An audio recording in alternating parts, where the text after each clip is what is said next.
Fing fing fang foom. Time to meet Wallace, who's here in the Library of Graphic Literature. And let's go see him now. Bye.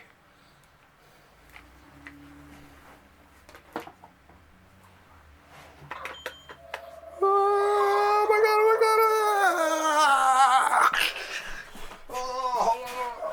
god! Oh, thanks a lot. Whew. Oh. Okay, people. Little spin of the rack there. Oh.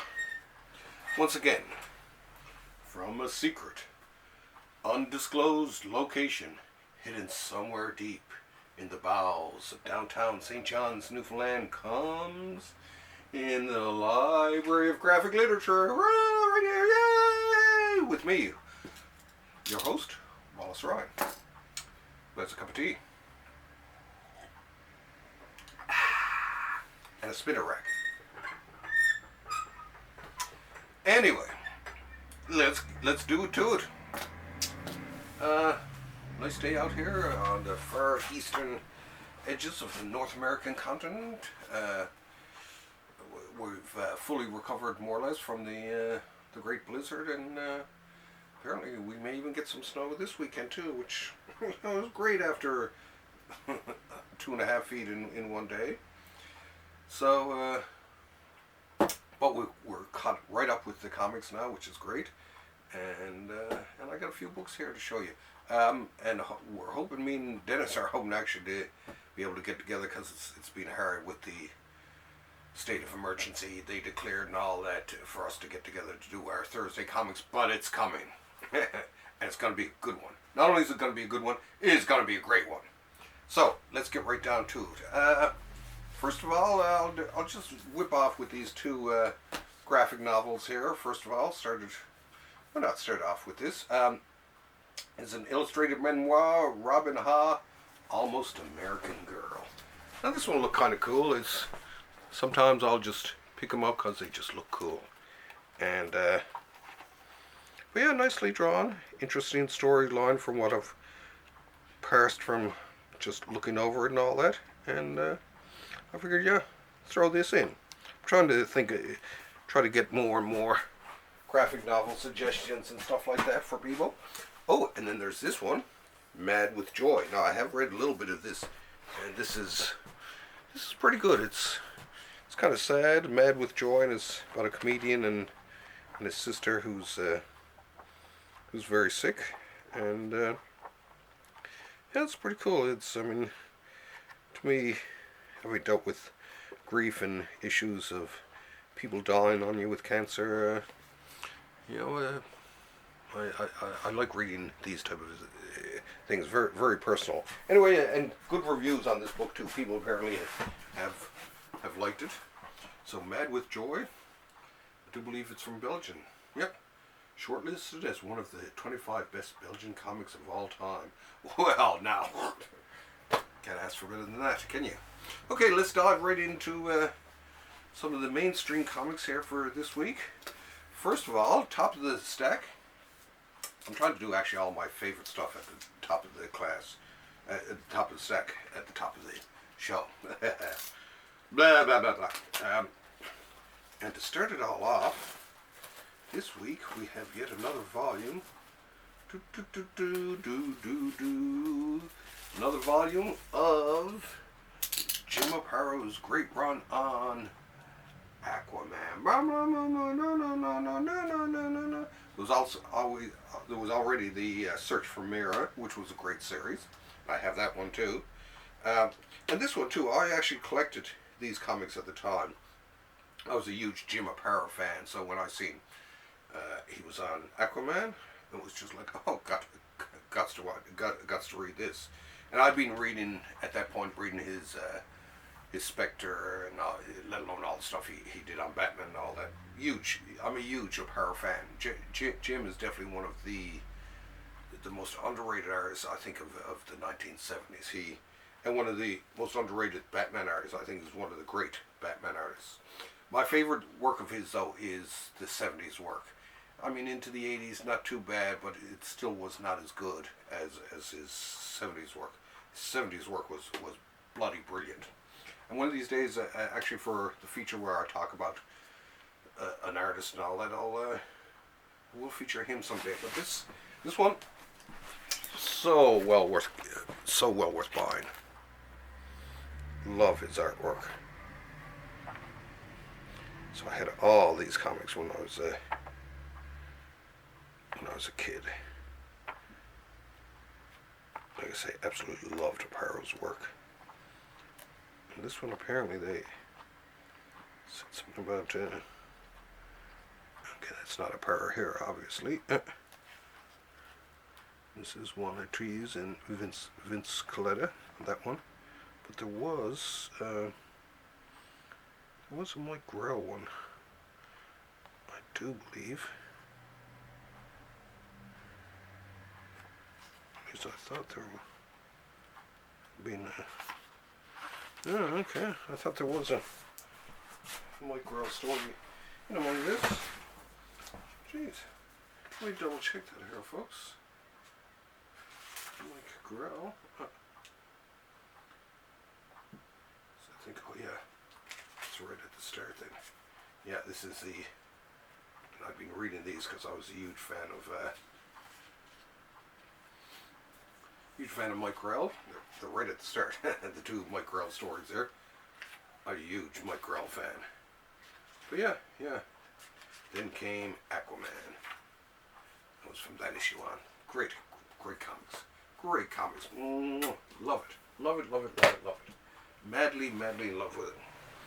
Okay, let's zip through this quickly. This is the Mighty Thor, Masterworks, volume number 19.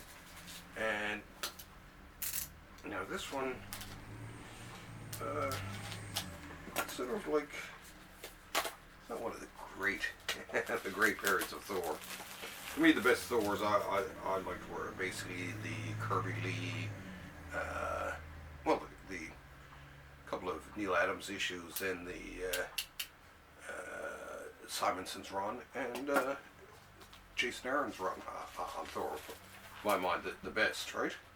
And this, oh yeah, this is the Keith Pollard. It's nothing but Keith Pollard throughout this. I mean, Pollard was serviceable enough and all that, but I don't know, I wasn't a giant fan of these particular issues. But of course, I can't go buying just the ones I like and leave little gaps on the shelves because it will surely drive me insane. But yeah, serviceable enough. Pollard was sort of a decent enough artist. But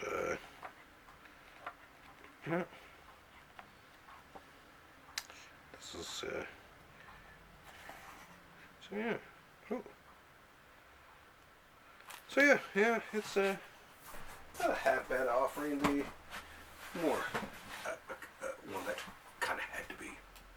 Okay, now let's go on here now. Ooh, the Perry Bible Fellowship Almanack. This I believe had been collected before, but I mean I like these cartoons, and I had to get it when I seen it. I was very curious about it. This is the 10th anniversary edition from Dark Horse too, of course. Well, I'll feel it. But yeah, some classic cartoons here. Definitely worth picking up. Like I said, besides comics, I will pick up comic strips, even gag, some of the best in terms of gag cartooning and the like, right? Some of these you may have seen online, I'm sure. But yeah, just like the look of it too.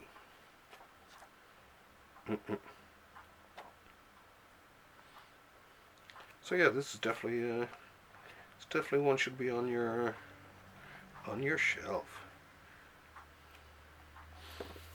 So don't forget that the Perry Bible Fellowship Almanack. Dun, dun, dun, dun, dun, dun, dun.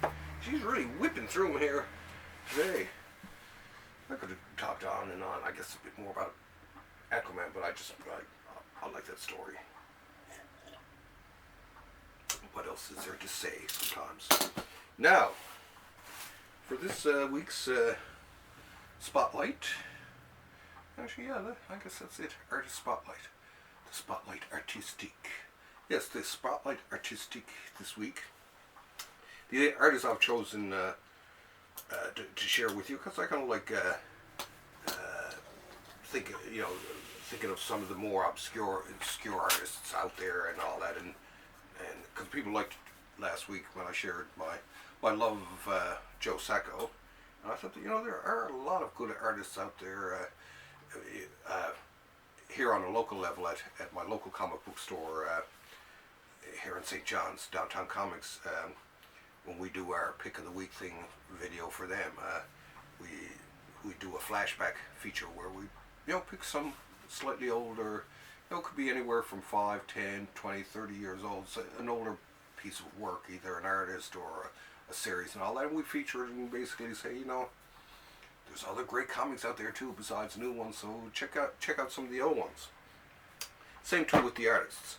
So there's a lot of artists who've come and gone over the years that some older viewers may be familiar with, but not our younger viewers. So that's the purpose here, and also for those who do remember, it's a nice little flashback.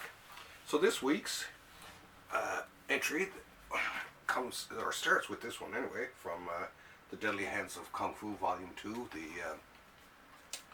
the Marvel magazine, and the artist we're looking at, and one of his first major works, of course, is in here, is William Marshall Rogers III, also known just simply as Marshall Rogers.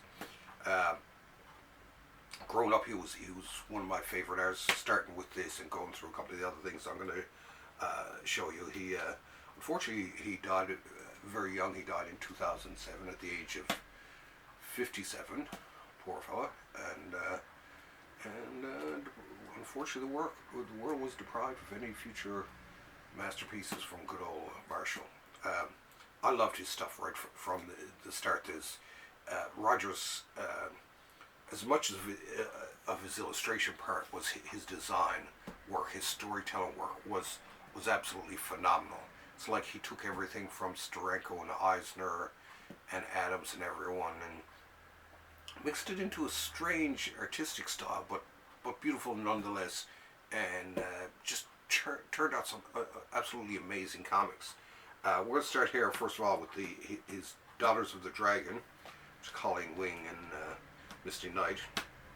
This is from 77, and in 77, 78 was when he did the Batman one, which came after this. Well, I'll talk about that then. Anyway, let's open this one up here. I'm going to take off the dust jacket just to make sure I don't wreck it, and I'm going to show you the artwork anyway from one of his very first pieces, and you can sort of see what attracted not only myself but a lot of people to his artwork. I mean, look at that. I mean, even the upper part of it. Look at that beautiful type work, stuff like that. Absolutely stunning. And then he was a master of the small panel. He could fit a lot of panels onto a page and yet keep them all very, very interesting. Great storytelling chops. And like I say, he could fit so much into one panel. It was just unreal. Of course, here we have a little bit of nudity thrown in. Why not? Nothing wrong with it. But yeah, absolutely amazing story. And he did it was a second story, a second part to this one in the next issue. And I mean, by that time I was hooked. I loved his stuff, and nothing was going to change my mind. Oh, where is it now? Come on. Huh. Here we go. I mean, come on, look at this. Don't tell me. Don't tell me you don't love it. Look. Come on. Drink it in there. But yeah, absolutely amazing comics. And this one came from the Bizarre Adventures later on. But yeah, so love that stuff. I'd even bought one back then for a while. Portfolios became a big thing. People were putting out portfolios, of just artwork, and everyone from Howard Chaykin to Barry Windsor Smith, of course, and Bernie Wrightson. A lot of people were doing them at the time, and he did one, and the artwork was just stunning. It stunned me. I was stunned. Stunned was I. Okay. Anyway. I wanted to make sure actually I could get enough talking about Marshall Rogers too. Now this is a collection of his, not only of his detective work, but also of a series of his Batman Dark Detective, which he did with Steve Englehart. And then Steve Englehart, he actually did a lot of his early work with, including the famous Joker Fish episode, stuff like that. Absolutely stunning artwork. Now this comes from, of course, the Legends of the Dark Knight collection of Marshall Rogers stuff, which is really cool, and I do believe sold out and hard to find. And no wonder. I mean, once people find out more and more about Marshall Rogers and read some of his stuff, you just get hooked. This one has a really cool text piece too. Let's get you in close here, so you can have a close look. These are all done by inked by what's his name, Terry Austin.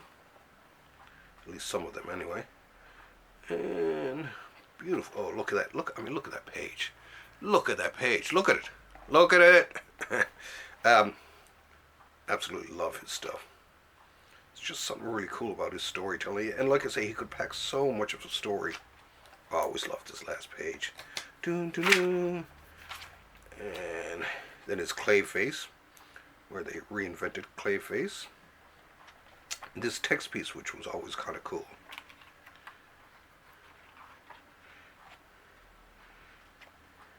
Around this time too, he went on and he did two issues, I think it was, of Mr. Miracle. The first, of course, which was actually by Steve Gurewitch. The first one, of course, absolutely incredible. It was one of the best Mr. Miracle comics I've seen since Kirby. And the only other one to come close in terms of doing a really cool Mr. Miracle since then was probably Steve Rude. But yeah, Marshall Rogers thing was absolutely incredible. Great, great, and it's coming out soon in hardcover form. So maybe at some point I'll show it to you again. The last entry in this little parade of Marshall Rogers is a book, a beautiful little book here from Don McGregor, Marshall, and Gene Colan. Gene Colan did the latter part of it. But this comes from, and I bought this one when I was a kid too. The first one in this is A Remembrance of Threatening Green. I have to make sure to get that right. Amazing story by Don McGregor. Way to go, Don. And a shout out and a wave to Don. And of course the second one that written by Don with art by Gene Colan. But the Remembrance of Threatening Green, I bought that. I can still remember buying that as a kid and reading it. Well, not a kid. I was in my 20s by that point, and it was just absolutely stunning. It was one of the first comics that I can remember at the time that had any mention of a gay relationship between one of the characters, and at the time it can always remember, it just always sort of stunned me, right? And the way the woman talked about her her firm were lowered. It was refreshing. It was like, wow, now this is cool, right? This is it was so very different from what we were getting in regular overground comics. A wonderful piece of writing by Don McGregor, and just an amazing piece of artwork and design by Mighty Marshall Rogers. Now, like I say, he went on to do a lot of other stuff. He one of his other masterpieces was Coyote, which he did with Steve Englehart. Then he went on. He did a Marvel Fanfare issue, which was really cool. He had a short run on Doctor Strange that was absolutely amazing, and he had one of the last big things he did was he had a run on Silver Surfer, a big famous run on that when that first came back out in the '87, and he was on that for about 2 years. Absolutely beautiful stories, amazing stories. So pick those up, make mine, Marshall. Anyway, that's it for today. It's been beautiful sharing my love of comics with you again. It's like I say, not a half bad day there. It's actually quite cold out though. I gotta watch the pipes, make sure they don't burst. Nothing worse than burst pipes next to a library of graphic literature. Okay, that being said, it's time. Oh, now that sounds like a boom tube. Oh, there it is. Okay, love you all, and keep on buying them comics and keep on reading them. Just don't buy them and put them in bags. Read them. Oh my God! Love you guys. Bye. See ya. Woo. Whew. Okay. Turn off camera. Right.